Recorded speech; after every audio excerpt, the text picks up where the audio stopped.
Alright, in this example, we're going to do another orthographic projection, and in this one we've kind of been given the basics for the visible lines, the outer shapes, and we're going to go back in and fill in some missing lines.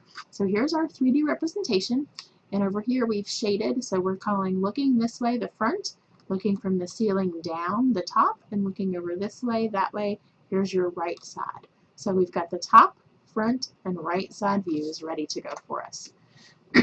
So we're going to look at the front view first, and we're going to fill in any of the missing visible lines. So is there anything there in the front view that we're missing? Yes, that small red line right there. Technically, that's there. It's this edge back here. So we needed to fill that in. We were missing that from the beginning. So the right side view, that one has a missing visible line and two missing hidden lines. So when we look from the right side this way, what are we missing there? What do we need to be able to see? So we can see, we come up. What about this edge right here? Is that shown? This edge right here? What things are hidden when we look from that right side view? Something that's beyond. Is this shown? Is this ledge back here shown? Is this cutout shown in our right side view? So there we go. This visible line was missing. It matches up with this edge right here, which is this piece right there. This line down here matches up over here, so that's showing this little cutout piece. And then this right here is showing this cutout right here. Now you're going, okay, what about this one back here? This piece back here, that ledge. Well, this is an example where two things match up. We have one here and one there, and they match up. Well, when we're looking at it from the right side, this matches with that. This would show up as hidden, or excuse me, this would show up as visible. This one would show up as hidden. So here's an example of where we have a visible line on top of a hidden line. That goes back to line precedence, and we're not going to show the hidden line. Instead, we're going to show the visible line. So now when we look at the top view, that one has 5 missing visible lines and 2 missing hidden lines. So I want you to take a second, pause, try to sketch out, what do you think the top view should look like?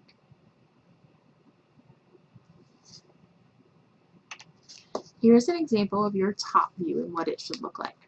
So we've projected some things up. Notice that these things match up when we project vertically. So when we look at it from the top, here's this edge is right here. Then we have this edge is this line right there.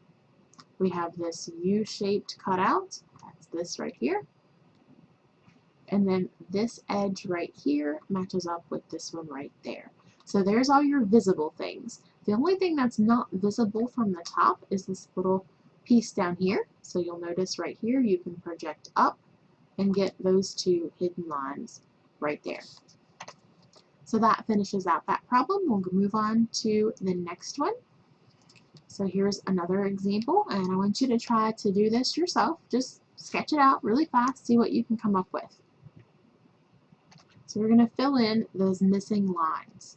We'll start up here at the top. It has 1 missing visible line.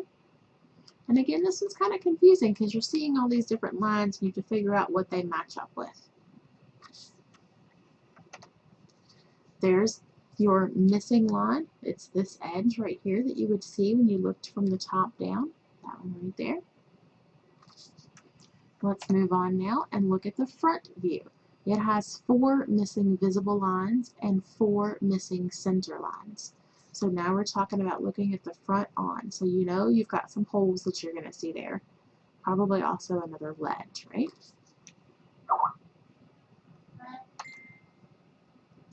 So there's your front view. You're seeing a hole, 2 more holes, there's an edge, and not only with these holes do we draw the circles, but we also have to draw in our center lines that match with those circles. So next we'll move on to the right side view. It has 2 missing hidden lines and 1 missing center line. So what are you not seeing there in your right side view. Well, you're not seeing this large circle up here. So there's the center line, and here's the edges that show that outer diameter of that hole.